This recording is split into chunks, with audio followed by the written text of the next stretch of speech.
ગુજરાતના ખેડૂતો તેમના ખેતરમાં વીજ પોલને લઈને અને તેના વર્તનને લઈને આંદોલન કરી રહ્યા છે। સરકાર છે તેના સામે આક્રોશ વ્યક્ત કરી રહ્યા છે, ઉપવાસ કરી રહ્યા છે અને ખાનગી કંપનીઓની દાદાગીરી છે તેને પડકારી રહ્યા છે। સરકાર પરિપત્ર કરે છે અને મંત્રી જીતુ વાઘાણીએ ખેડૂતોના મુદ્દે હવે શું કહ્યું છે તેની જ વાત કરવી છે।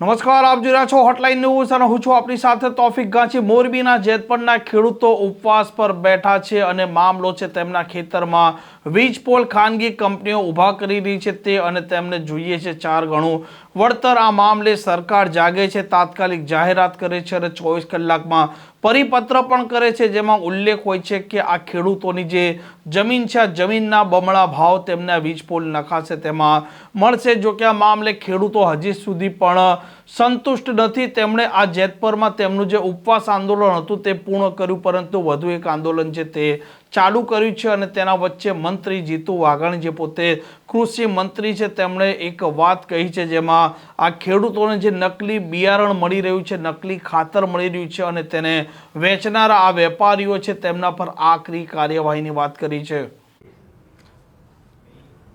નમસ્કાર। ખેડૂતો સાથે છેતરપિંડી કરીને જગતના તાતને નુકસાન કરવાના પ્રયાસો કેટલાક ફેક્ટરી માલિકો અને વેપારી દ્વારા જે થઈ રહ્યા, આ વખતે પણ માનનીય ભૂપેન્દ્રભાઈની નેતૃત્વની ભાજપની સરકારે સખ્ત થવાનો નિર્ણય લીધો છે।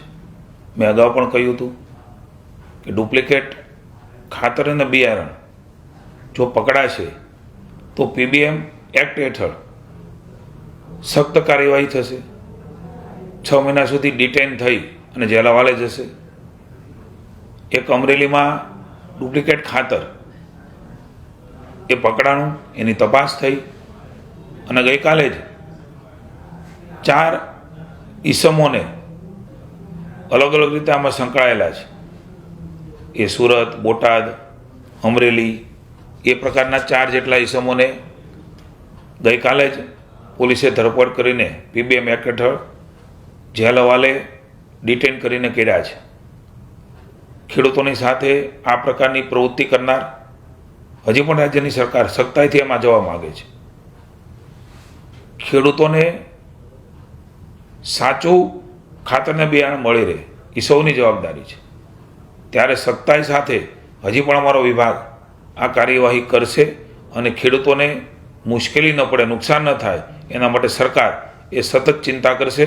રાજ્યના ભૂપેન્દ્રભાઈના નેતૃત્વની સરકારે નિર્ણય લીધો છે આગામી સમયની અંદર પણ વિક્રેતા, કાળાબજારી અને નકલી ખાતર બિયારણ જે કાંઈ લોકો વેચી રહ્યા છે એમની સામે સખ્તાઈથી પગલાં લઈને પીબીએમ એક્ટ હેઠળ આ જ પ્રકારની કાર્યવાહી એ શરૂ રહેવાની છે। એટલે મારી ચેતવણી છે, હું જ્યારે મંત્રી બન્યો ત્યારે પણ મેં કહ્યું હતું, આજે પણ કહી રહ્યો છું, આ સખ્તાઈથી સરકાર આ બારામાં કશી જ બાંધછોડ આગામી સમયમાં પણ કરવા માગતી નથી। કૃષિ મંત્રી હવે આ નકલી બિયારણ વેચનારા, નકલી ખાતર વેચનારા લોકો છે તેમને ચેતવણી પણ આપી રહ્યા છે અને તેમને ઝેર ભેગા કરવાની પણ હવે તેમણે વાત કરી છે। આ પ્રકારના સમાચાર માટે હોટલાઇન ન્યૂઝ ચેનલને લાઇક અને સબસ્ક્રાઇબ કરવાનું ભૂલતા નહીં। નમસ્કાર। આવા પ્રકારના વિડીયો તમને જોવા ગમતા હોય તો હોટલાઇન ન્યૂઝ ચેનલને લાઇક, શેર અને સબસ્ક્રાઇબ કરો।